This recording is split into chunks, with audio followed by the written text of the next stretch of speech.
Hi everyone, welcome back to our channel. Today I'm going to show you how you can cash on delivery on Lazada app.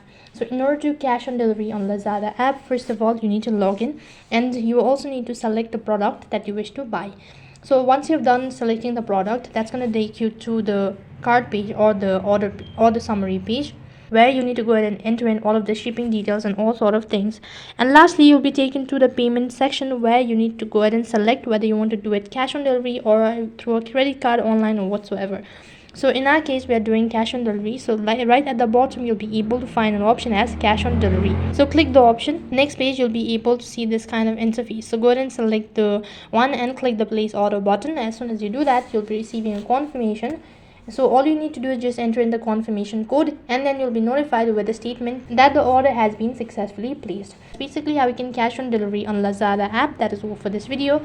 I hope the video was helpful. Make sure to like, share and subscribe to our channel. Thank you for watching. See you in the next video.